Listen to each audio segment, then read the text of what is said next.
할렐루야. 하나님께 영광의 박수 올려드립시다. 오늘 말씀은 요한복음 13장 34절 35절을 중심으로 세상이 그리스도의 제자임을 알게 하자. 같이 한번 따라서 하실까요? 세상이 그리스도의 제자임을 알게 하자. 그렇습니다. 너희는 세상의 빛과 소금이라 마태복음 5장 13절 14절 말씀하셨기 때문에 우리가 하나님을 믿는 백성들이, 세상 사람들이, 정말 축복교회 성도들은 정말 그리스도의 제자이구나, 정말 예수님을 본받으며 또한 예수님께 속한 자이며 정말 예수님의 삶을 따라가며 정말 예수님을 위해 목숨 버릴 수 있는, 정말 예수님의 인격을 닮아가는, 정말 예수님의 발자취를 따라가며 예수님의 삶을 본받으며 살아가는 그러한 우리 축복의 모든 권속이라는 사실을 세상이 다 알게 하는, 정말 세상의 그리스도의 제자임을 알게 하는 그러한 참된 제자로서 거듭난 삶을 우리 모두가 다 살아가야 될 줄로 믿습니다. 할렐루야. 자, 여러분, 그러므로 사랑에는 네 가지 종류의 사랑이 있습니다. 네 가지의 종류. 첫째 사랑은 뭐냐? 에로스. 남녀 간의 육체적인 사랑을 바로 에로스라고 해요. 또한 두 번째는 친구의 우정적인 사랑은 바로 필레오. 친구의 우정적인 사랑. 그러므로 오늘 또 쌍용 전철역에서 계속 같이 자리에 앉았었는데 안 보인다는 거예요. 그래가지고 이제 우리 신용세 선생님을 태우고 거기 두 바퀴를 돌고, 그래갖고 이제 청소년 아줌마한테 물어봤어요. 어디 갔어? 그랬더니 저기 어디고 전철을 탔다는 거예요. 그래갖고 그럼 천안역으로 갔나? 그래 여러 가지 마음이 좀 싸했지요. 그래가지고 기도하는 가운데 하나님이 발걸음을 인도해 주실 줄로 믿습니다 했더니 오늘 또 하나님이 나오게 하셨어요. 할렐루야. 하나님께 감사와 영광의 박수 올려드립시다. 이것이 바로 우정적인 사랑이에요. 우정적인 사랑. 우리의 친구의 의리를 저버리지 맙시다. 할렐루야. 이게 필레오요. 세 번째 사랑은 핏줄, 가족의 사랑. 가족적인 사랑은 뭐냐면 스톨게. 같이 한번 따라서 스톨게. 이것은 가족적인 사랑. 이런 것은 다 가족적인 사랑. 그 다음에 친구의 우정적인 사랑, 필레오. 육체적인 남녀 간의 사랑, 에로스. 이것은 다 조건이 있어요. 조건. 그러나 예수님의 십자가의 그 사랑인 바로 아가페. 같이 한번 따라서 하니까 아가페. 70인역에 보면 아가페 사랑이 나오지요. 자, 그러므로 그 사랑은 정말 무조건적인 사랑이에요. 조건 없는 사랑. 정말 예수님이 십자가에서 물과 피를 다 쏟으시고 우리에게 생명 주시고 조건 없이 예수님을 믿기만 하면 아무도 멸망치 않고 영생을 얻게 하는 그러한 십자가적인 사랑, 바로 하나님의 우주적인 사랑, 바로 이것은 바로 아가페적인 사랑이라 할 수가 있는 것입니다.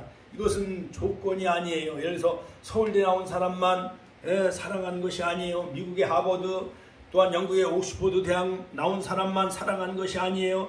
또한 부자 사람들만 사랑하는 것이 아니에요. 그러나 예수님은 이 땅에 살면서 하나님 나라 복음을 전파하시고 프리칭, 그 다음에 해당에서 티칭, 가르치시고 모든 성과 촌을 두루다니시며 각색 모든 병자를 고치셨어요. 할렐루야. 그래서 예수님의 3대 사역은 교육, 그 다음에 전도, 그 다음에 모든 병을 치유하시는 치유, 이 세 가지가 바로 예수님의 그 사역을 이렇게 세 가지로 우리가 요약을 할 수가 있지요. 자, 그러므로 무엇보다도 우리는 정말 예수님의 제자가 되어져야 돼. 같이 한번 따라서 예수님의 제자가 되어지자.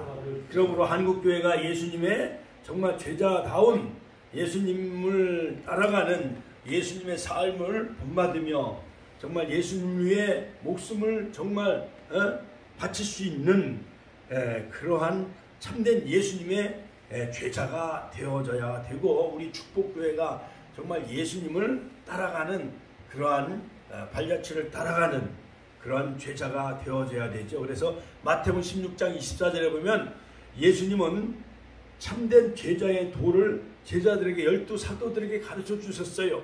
아무든지 나를 따라오려거든 자기를 부인하고, 같이 한번 따라서 자기를 부인하고 자기 십자가를 지고 나를 쫓을 것이니라. 그러므로 예수님의 제자가 되려면 세 가지 조건을 우리가 갖춰줘야 되는데, 자기 자신 자아를 비워야 되는 거예요. 자기 자신을 비워야 되고 자기 자신을 부인해야 돼요. 그래서 나는 대통령이니까 예수님을 안 믿는다. 나는 장관 국회의원이기 때문에 나는 교회를 갈 수 없다. 나는 또한 재벌이기 때문에, 나는 과학자이기 때문에, 나는 대학 교수이기 때문에, 나는 세계적인 미남 배우 탤런트이기 때문에, 스포츠 선수이기 때문에 나는 뭐 교회를 다닐 수가 없고 예수님을 따를 수가 없고 또한 주님의 성품과 마음을 닮을 수가 없습니다. 그런 사람은 자격이 미달되는 거예요. 같이 한번 따라서 자격 미달. 여러분, 권투 선수가 링 위에 올라가기 전에 개체 체중을 달잖아요. 그렇죠? 그 개체 체중을 다룰 때 만약에 펜터급은 뭐 50kg, 그 다음에 뭐 미들급은 뭐 65kg.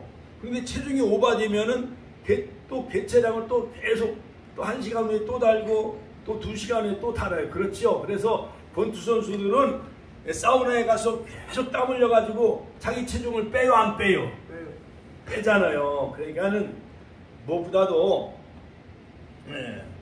그 권투 선수가 그 링 위에 올라가기 전에 그 체중을 달 때 거기에 패스해야 됩니다. 그것처럼 우리는 정말 모든 조건 그것을 다 내려놓고 자기 자신을 부인할 때에 주님의 참된 제자가 될 수가 있는 거예요.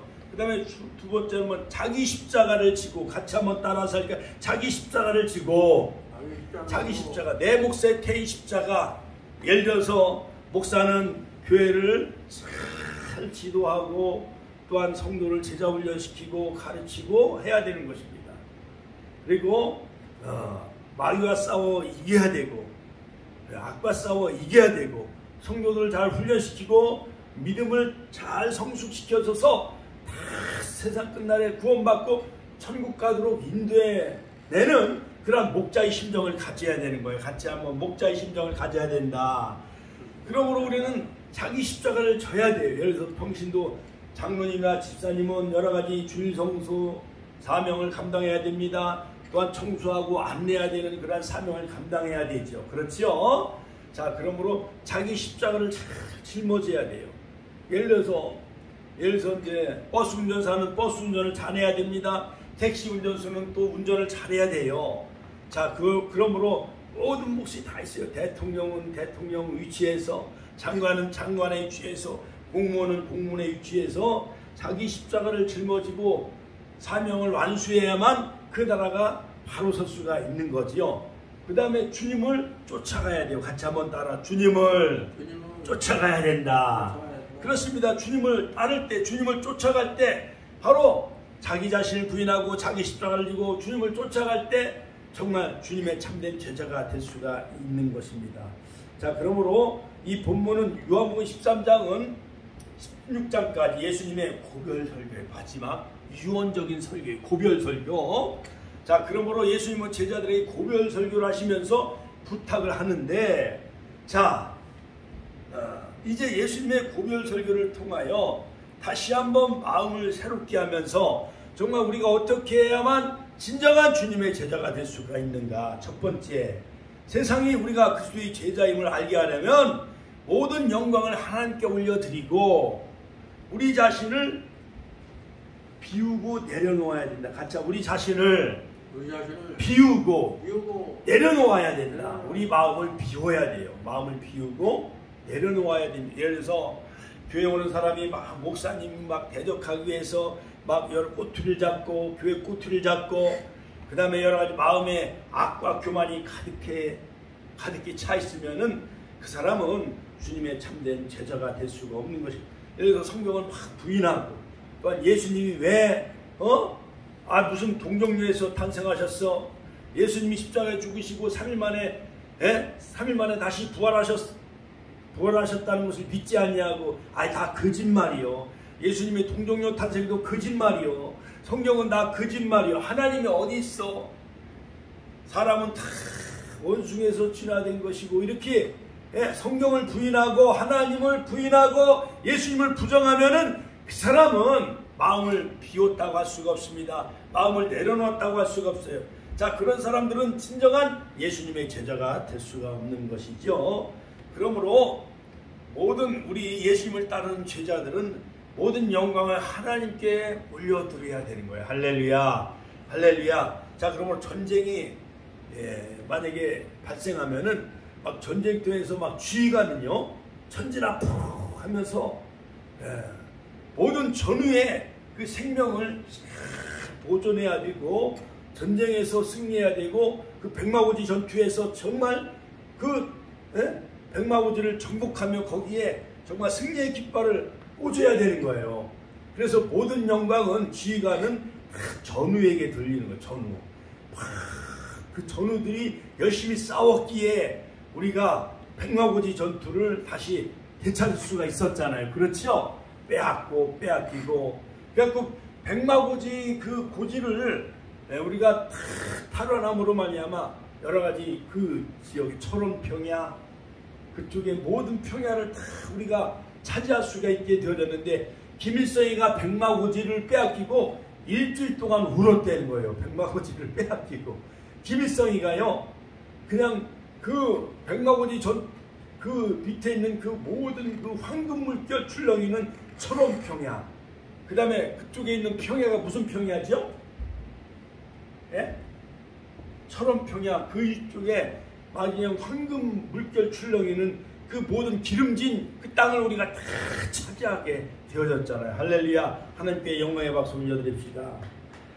그러므로 여러분 이 제자들은요 야고보와 요한 이 두 제자들은 어머니가 막 치맛바람을 날리면서 예수님에게 예수님 로마 일거에 다 제거하고 예수님이 왕이 되면은 내 아들을 영의정 한편에는 영의정 한편에는 좌의정의 자리에 앉게 해달라고 그들은 막 여러 가지 로비 활동을 많이 했어요. 그러니까 투가 있으면 누가 더 크냐 누가 더 높으냐 자리 싸움을 많이 했어요. 예수님의 제자 중에 특별히 야고보와 요한 자 우리 목회자들도요 모이면 어느 대학 나오느냐 총신대학 몇 회 졸업했느냐 아주 요번에 사랑의 교회에서 한국교회 살리기 한국교회를 섬김의 날 행사를 했는데 지난 월요일과 화요일 26일 27일 날 5,543명이 모였어요. 목사님과 사모님 그 외에 그 여러 가지 봉사하며 안내하는 사람이 무려 한 3,000명이에요. 거기 순장들이 한 1,500명 이상이 모였어요. 그러니까 다 포함하면 한 6,000명, 7,000명이 모인 거예요. 그 사랑의 교회가요 아주 그냥 꽉 찼는데 서울 잠실 운동장만큼 꽉 찼어요. 할렐루야. 하나님께 영광의 박수 올려드립니다. 할렐루야. 자 그러므로 옥하는 목사님이 제자 훈련을 통해서 한국교회 사랑의 교회를 부흥시켰는데 오정현 목사님이 부임해가지고 그 서초 그 검찰청 그 법원 앞에 2,100억짜리 어마어마하게 큰 교회를 세웠는데요. 전국에서 저 거제도에서 독도에서 뭐 저 백령도에서 제주도에서 비행기 타고 그런 분들이 엄청나게 많이 왔어요.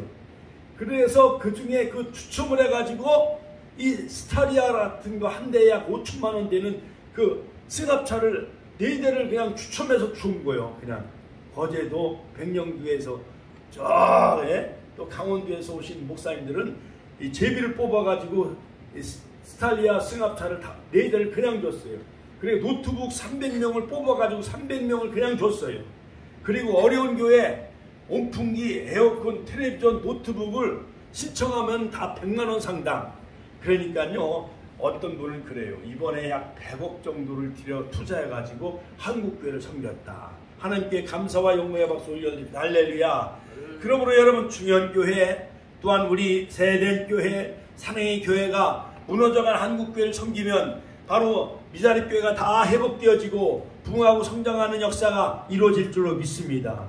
우리 교회를 세워준 여의도 순복음교회는요 전국에 500교회를 다 1억 원씩을 주어갖고 500개 교회를 다 개척을 시켜줬어요. 할렐루야. 하나님께 감사와 영광의 박수 올려드립시다. 할렐루야. 우리 귀한 우리 선생님들 보세요. 성도님들 1억 원을 이렇게 줘가지고 교회를 하나 개척해 준다는 게 쉬워요? 어려워요? 어렵지요. 500개 교회는 쉽게 얘기해서 500억이 들어간 거예요. 500억. 그리고 여의도 순복음교회 교구장이나 해외 선교사들은 3억 원씩 지원해줘요. 3억 원. 교구장은 또 1억 5천만 원씩. 그러니까 다 합하면은요, 약 한 700억, 800억 이상을 들여가지고 국내에 500개의 교회를 개척하고 해외 선교는요, 수천 개. 이루 말할 수 없어요. 그리고 옛날에 영목회 그 제자들을 다 독립을 시켜줬어요. 강남교회, 또 분당교회, 일산, 또는 저 안산에 있는 교회, 구로원의 교회, 이런 제자들은 다 독립을 시켜줬잖아요. 그래서 바로 그 교회를 다 합하면 70만 명, 같이 한번 따라 70만 명, 70만 명이 여의도 순복음교회 그 가족들이에요. 우리 축복교회도 다 70만 그 여의도 순복음교회 한 가족이 된 줄로 믿습니다. 그러므로 우리는 조용기 목사님의 4차원 영성을 우리가 따르고, 할렐루야. 4차원 영성은 뭐냐? 우리의 생각과 우리의 말과 우리의 꿈과 우리의 믿음이 하나님의 영성, 예수님의 영성, 4차원의 영성을 닮아가는 우리 모두가 다 되시길 주의 이름으로 축원합니다. 5중 복음, 3중 축복을 누리는 우리 축복교회가 다 되시기를 주의 이름으로 축원합니다. 그러니까 우리가 정말 주님의 제자가 되려면은 하나님께만 영광 돌리고 우리의 모든 마음을 다 비우고 내려놔야 되는 거예요. 그러므로 최고가 되고 싶은 욕망, 그런 어떠한 독점욕, 형제간의 여러 가지 이러한 이간질, 이런 것을 우리는 해서는 안 되죠. 그러므로 사람의 영광을 구하는 자는 결국 예수님을 끝까지 따를 수가 없습니다. 자신이 정말 십자가에 희생되어져서 모든 인류를 구원하신 예수님의 그 아가페적인 사랑을 우리는 본받으며 따라가는 참된 제자가 되어줘야 되죠. 믿습니다. 할렐루야. 자, 중세시대에 약 한 11세기, 12세기에 성 프란시스가 있어요. 성 프란시스라는 그러한 예수님을 가장 닮은 그러한 성 프란시스라는 그러한 그 성자가 있었습니다. 성 프란시스는 유명한 그 평화의 기도가 유명해요. 주여 나를 평화의 파도로 써주소서. 미움이 있는 곳에 사랑을, 전쟁이 있는 곳에 평화를 하면서 주여 나를 평화의 사도로 써주소서. 평화의 기도라는 그런 시를 남긴 성 프란시스가 있었는데, 이 사람은 중세시대에 말을 잘 타고 전쟁에 나가서 이렇게 싸우면서 이기는 기사가 되는 것이 꿈이었어요. 그런데 그 어머님이 중앙시장에서 이불 장사, 베개 장사, 포목 장사, 아주 큰 사업을 하는 사람이었어요. 그래서 이 아들이, 프란시스 아들이, 그 모든 부모들이 하고 있는 사업, 이런 것을 다 팔아가지고 가난한 사람들에게 다 나눠주는 거예요. 천안역에 나오시는 귀한 어르신들, 소외계층, 저소득층들에게 막 이불도 팔아서 주고, 침대도 팔아서 주고, 옷도 팔아서 주고 한 것마냥 재산을 다 팔아가지고 어렵고 가난한 사람들에게 다 나눠준 거예요. 성 프란시스가. 자, 그러면서 그는 수도원에 들어가요. 수도원에 들어가서 사실 막 금식 기도해요. 금식 기도하는데 바로 예수님의 5가지 오성, 성은 양손과 양발에, 그 다음에 옆구리에 예수님의 십자가의 그 흔적이 그에게 임하게 되어지죠. 그러므로 5가지 성은이 그에게 자국이 나타나요. 못자국. 또한 허리에는 예수님의 그 창으로 찔린 그 자국이, 그 다음에 발에도 예수님의 못자국이 그에게 나타납니다. 그래서 그는 금욕의 성자요, 가난한 자들의 이웃이요, 오히려 빈자, 오히려 가난이 축복이다라는 그러한 영성, 가난과 굶주림의 영성을 그가 갖게 되어지는데, 그가 영성이 얼마나 탁월했는지 막 40일 금식 기도하며 그 수련에서 기도하는 가운데 이 나무와 서로 대화를 나누고, 꽃과 대화를 나누고, 새와 대화를 나누고, 물고기와 대화를 나누고, 새와 서로 대화를 나눌 만큼 그의 영성이 매우 탁월하다는 거예요. 그래서 아시시의 성 프란시스는 매우 유명합니다. 1182년에 태어나서 1226년에 그가 짧은 생애를 살았는데, 그는 그 성지 순례하면서 그 로마의 그 교황청을 방문하면서 거기에 그 가난한 사람들을 많이 보게 되어져요. 그래서 교황에게 자기는 여러 가지 많은 그런 그 전도단을 세우게 해달라고 청원해가지고 그는 순례하면서 전도단을 창설하게 되어지죠. 그러면서 그는 나병 환자를 돌봐요. 나병 환자를 돌보는데, 나병 환자는 어떤 사람이에요? 눈이 막 없고 막 눈썹이 막 코도 막 뭉그러지고 손과 발톱이 막 뭉그러진 사람 아니에요. 그렇죠? 자, 그들을 돌보면서 모든 재산을 다 기부해요. 어려운 사람들을 위해. 그러면서 그 빈자, 가난한 자의 거룩한 영성을 그가 갖게 되어지는데, 그가 남긴 유명한 말이 있습니다. 내 하나님은 육신에 속하시니 그는 내 가장 가까운 이웃이며 곧 모든 사람 안에 거하신다 라는 유명한 말을 그가 남기면서, 정말 성 프란시스는 모든 재산을 다 팔아서 어려운 이웃들에게 나눠주고, 그는 나병 환자를 돌보고 가난한 자들의 이웃과 벗이 되어졌던 것이었습니다. 유명한 한국교회 성전을 일컫는 손양원 목사님, 사랑의 원자탄 손양원 목사님도 평양신학을 졸업하신 후에 저 여수에서 배를 타고 가면 고흥에서 조금 가면은 소록도가 있어요. 소록도. 우리 선생님 소록도 다녀오셔봤어요?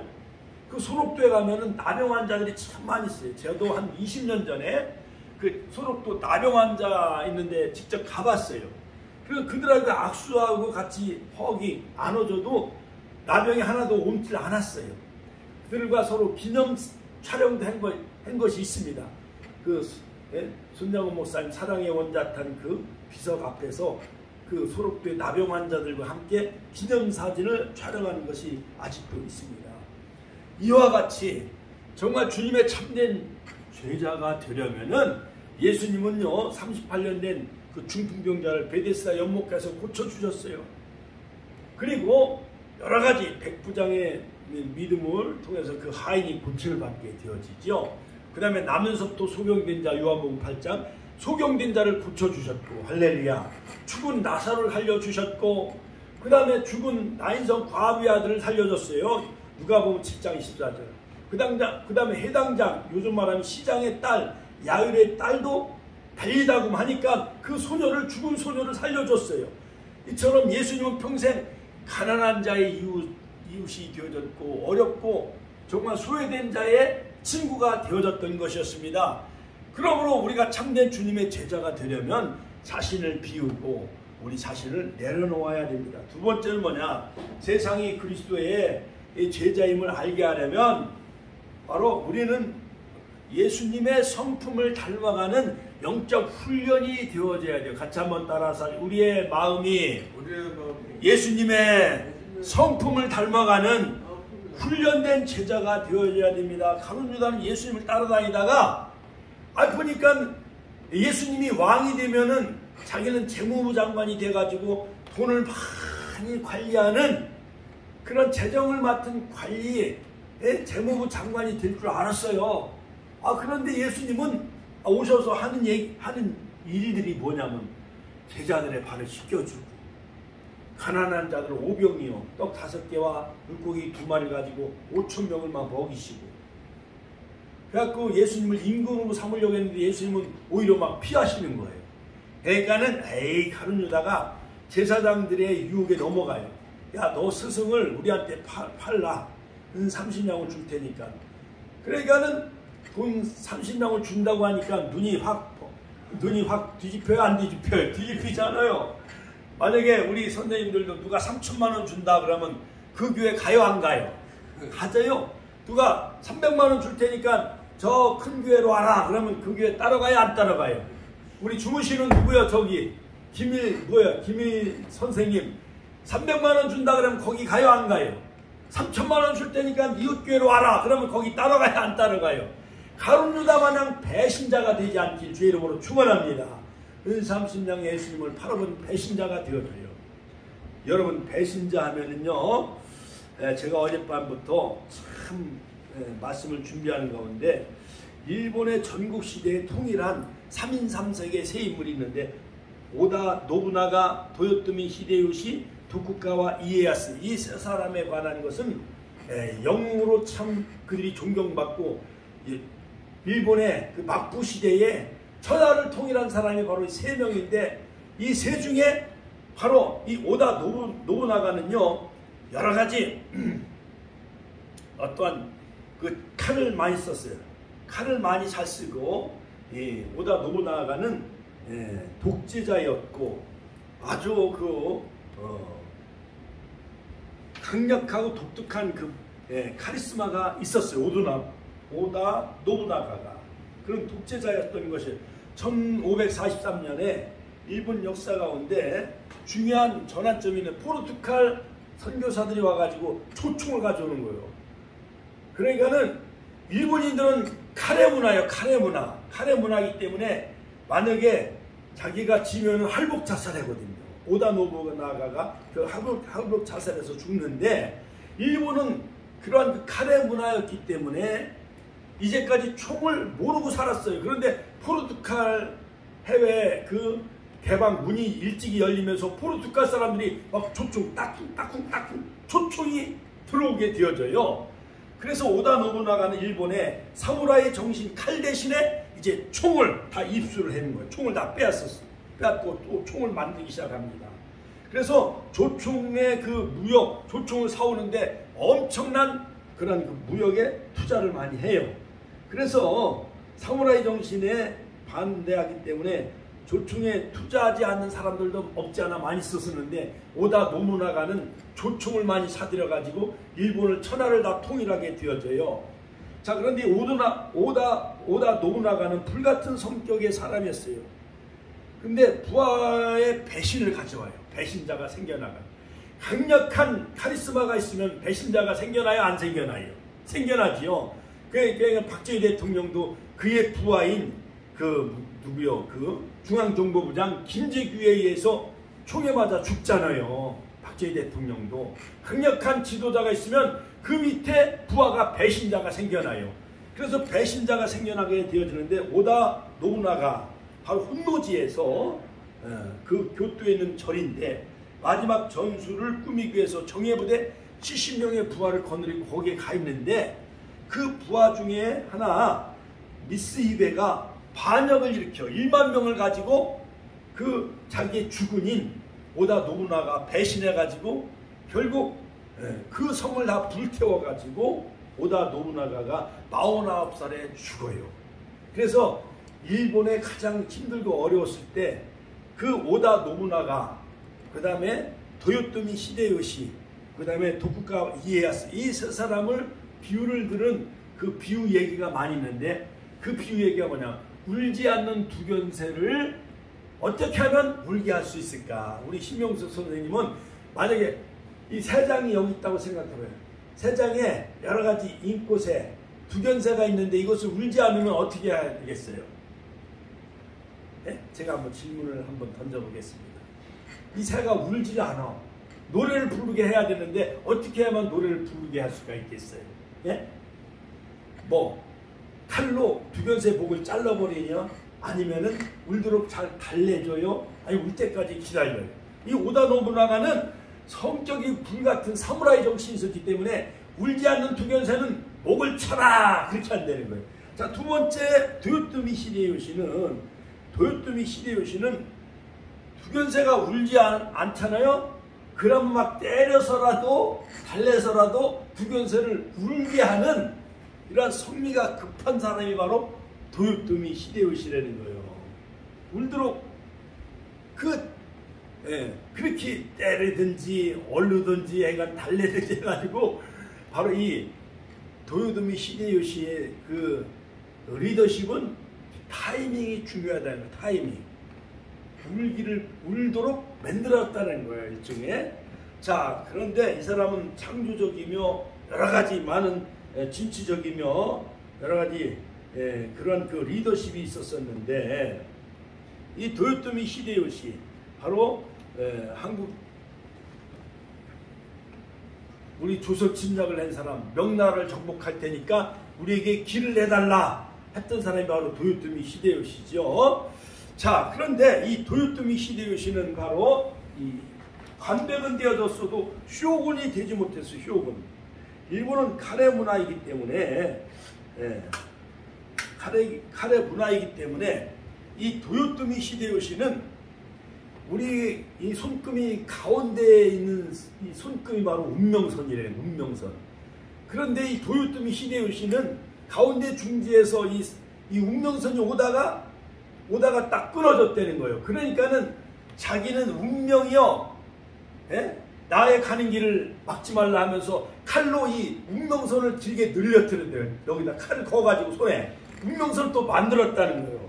그만큼 이 도요토미 히데요시는 운명아 내 앞길을 막지 말라, 그 유명한 말이 있습니다. 그러므로 도요토미 히데요시는 바로 본처가 있고 후처가 있는데, 후처에서 출생한 그 도요토미 히데요시라는 5살 난 아들이 있는데, 이 아들 5명의 모든 검객들에게 자기의 그 후계자인 이 도요토미 히데요시 그 5살 난 아들, 후추에서 난 5살 난 아들을 지켜달라고 이 5명의 모든 그 쇼군들에게 그 아들을 부탁을 해요. 자, 그러면서 결국은 일본을 천하를 통일하게 되어지는데, 이 도요토미 히데요시는요, 주군을 위해서는 목숨을 바칠 만큼 그렇게 순종을 잘하는 거예요. 그러니까 그 도쿠가와 오다 노부나가에게 가서 막 엎드려 막 자기를 좀 써달라고 그러는 거예요. 그러니까는 그 주군이 변소청소를 맡겼다는 거예요. 우리 선생님들, 만약에 저 청와대에 가서 나 윤석열 대통령에게 정말 써달라고 하면서 변소청소를 해라 그러면 하겠어요? 못하겠어요? 지금은 하겠지. 그러나 옛날 시골 변소는 추하고 냄새하고 누가 그 변소청소를 하겠습니까? 그런데 도요토미 히데요시도 변소청소를 기꺼이 했다는 거예요. 변소가 샤방샤방 막 달라지기 시작하면 윤기나도 닦고 향수를 뿌리고 아주 시원하게 그 주군의 마음을 사게 되어졌다는 거예요. 그런데 하루는 그 주군이 술을 마시다가 큰 항아리에다가 금숫잔을 딱 던졌다는 거예요. 그런데 많은 그런 그 부하들에게 저 항아리에 빠져있는 금숫잔을 어떻게 하면 건져낼까 숙제를 내줬는데 아무도 못 건져냈다는 거예요. 그런데 도요토미 히데요시가 왕이시여 제가 하겠습니다 해갖고 그 항아리 속에 물을 잔뜩 갖다 길어봤더니 그 금숫잔이 떠오르게 되어졌다는 거예요. 그래서 바로 그 주군이 도요토미 히데요시의 그 지혜를 발견하고 자기의 부하로 삼게 되어졌다는 것입니다. 자, 그래서 오다에게 신임을 얻게 된 오다 노부나가에게. 자, 그래서 도요토미 히데요시는 하여간 주인, 자기 장군 위해서는 어떠한 일이든지 기꺼이 하게 되어졌대요. 그래서 예를 들어서 이제 돈을 만약에 돈 10,000원 주고 저 중앙시장에서 뭐 예를 들어서 김밥을 사와라, 통닭을 사와라, 그 다음에 여러 가지 생선을 사와라, 쌀을 사와라 그랬잖아요. 그런 다른 그 부하놈들은 돈을 아껴가지고 삥땅을 쳐가지고 막 썩은 봉태나 갈치나 여러 가지 뭐 통닭도 막 싼 거 이런 거 사와가지고 막 장군이 보니까 형편없는 거 사와가지고 막 버리고 막 그랬는데, 이 도요토미 히데요시는요 얼마나 그 장군의 마음을 샀는지 자기 지갑을 털어서라도 거기다 돈만을 더 붙여가지고, 그러니까 20,000원이잖아요. 그렇죠? 이제 장군이 준 돈 10,000원에다가 자기 지갑에다 10,000원을 더 얹어가지고 통닭도 최고 좋은 것, 갈치 생선도 최고 좋은 것, 쌀도 최고 좋은 것, 온 수박도 참외도 포도, 배, 사과도 최고 좋은 거 사다가 막 장군한테 갖다 바치니까 장군이 눈이 확 뒤집어질 만큼 그렇게 오다 노부나가가 도요토미 히데요시를 신임하게 되어졌다는 것입니다. 자, 그런데 혼노자의 변이 일어나게 되어져요. 이건 뭐냐, 오다 노부나가가 거기서 결국 사망하고 죽게 되어지는데, 결국 혼노지에서 변이 생겨가지고 결국 혼노지에서 결국 죽게 되어지는데, 거기서 이제 혼노지 혼간사 거기 절에 거기서 이제 자기 부하들 한 70명 하고 이제 거기서 이제 마지막 전술을 꾸미고 있는데 결국 어떻게 됐냐면 다른 반역자들이 거길 들어와갖고 불을 태워가지고 결국 거기서 죽게 되어집니다. 마지막에 세 번째는 도쿠가와 이에야스인데 바로 도요토미 히데요시도 결국 죽고 오다 노부나가도 죽게 되어지는데 마지막 천하를 통일한 사람은 뭐냐? 도쿠가와 이에야스예요. 이 사람은 어떤 성품이냐? 두견새가 울지 아니하면 울 때까지 기다리는 아주 인내와 끈기가 강한 사람이었대요. 자, 그런데 이 사람도요, 출신이 아주 정말 출신 성분이 너무 비참한 사람이에요. 도쿠가 이에야스. 자, 그런데 이 도쿠가와 이에야스도요,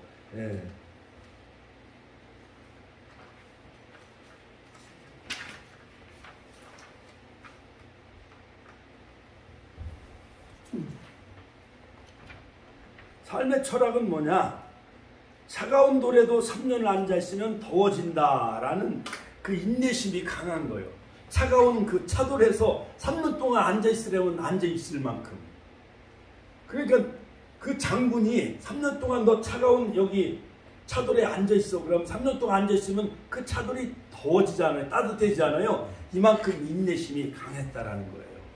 인질 생활을 30년, 40년 동안 했다는 거예요. 장군의 마음에 들기 위해서.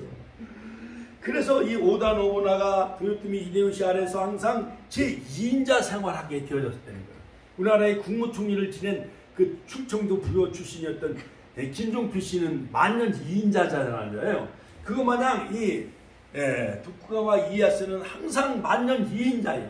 차가운 돌에 앉아있으면 3년 동안 거기서 앉아있고 뭐 해라면 하고 그만큼 인질 생활을 3, 40년 하게 되어졌는데 바로 이 일본의 3대 전투하면은 단노우다 전투, 도바 후시 전투, 세키카하라 전투가 있는데 마지막 세키카하라 전투, 세키카하라라는 그 벌판에서 마지막 전투가 벌어지게 되어집니다. 자, 그래서 1600년 바로 이 도요토미 히데요시 가문의 전쟁이 벌어지게 되어지는데 동군과 서군이 이제 싸우게 되어져요. 그런데 여기서 동군이 이기게 되어져서 결국 1603년에 바로 이 도쿠가와 이에야스가 결국 승리하게 되어지는데 마치 이순신 장군이 바로 한산대첩에서 하객진 전투로 말미암아 이기게 되어지고 명량대첩에서 여러가지 원군의 모함을 사서 선조 임금이 그를요 고문해가지고 막 옥에 가두잖아요. 그런데 아직도 신에게는 12척의 배가 있나이다 하면서 이순신이 다시 명량대첩에서 12척의 배를 가지고 일본의 330척을 물리치고 할렐루야. 노량해전에서 전사했지만 그러나 세계 불가사의한 영원히 우리나라의 불멸의 충무궁 이순신 장군 너무나도 유명하잖아요. 그렇죠? 그러므로 충무궁 이순신 장군이 선조 임금의 백의종군 옥에 갇혔어도 고문을 당했어도 원군의 모함을 받았어도 끝까지 백의종군하면서 바로 왜군을 물리치면서 바로 이 조선이라는 나라를 건져낸 것처럼 할렐루야. 그 다음에 일본의 그 천하를 통일했던 이런 사람들 가운데 특별히 도쿠가와 이에야스, 자, 이 사람이 정말 인질의 생활을 30년 40년 하면서 정말 주군에게 충성을 한 것처럼 이러한 도쿠가와 이에야스, 오다 노부나가 시대도 지나가고 도요토미 히데요시 시대도 지나가고 도쿠가와 이에야스가 천하를 통일하며 동군이 결국 마지막에 승리해가지고 바로 이 도쿠가 이에야스가 천하를 통일한 것 마냥 우리는 이순신 장군 마냥 백의종군하며 할렐루야. 주님이 걸어가신 길 할렐루야. 우리가 자기 자신을 부인하고 자기 십자가를 지고 주님을 쫓아가는데 특별히 결론적으로 너희가 서로 사랑하면 이로써 모든 사람이 너희가 내 제자인 줄 알리라. 우리 선생님들 서로 사랑하며 주님이 가라는 곳에 가고 또한 주일날 축복교회 가라. 그 다음에 둘째 주 넷째 주 토요일은 천안역으로 가라. 할렐루야. 그리고 11월 20일 우리 추수감사절 또한 11월 14일 총동원 전도주일에 50명 100명 다 전도해가지고 이 자리가 차고 넘쳐서 쌀비약 50부대 100부대 다 우리가 다 예, 그렇게 선물로 받는 그러한 날을 위해서 지역 복음화를 위해서 정말 우리도 충무공 이순신 장군 마냥 백위종군하며 선조 임금의 그 명을 따라서 외적을 물리치고 나라를 건져낸 것 마냥 우리들도 이 대한민국을 건져내며 천안시 70만을 복음하는 그러한 백위종군하는 주님의 참된 제자가 다 되시기를 주님의 이름으로 축원합니다. 주여 한번 외치네 통성을 기도하겠습니다. 주여.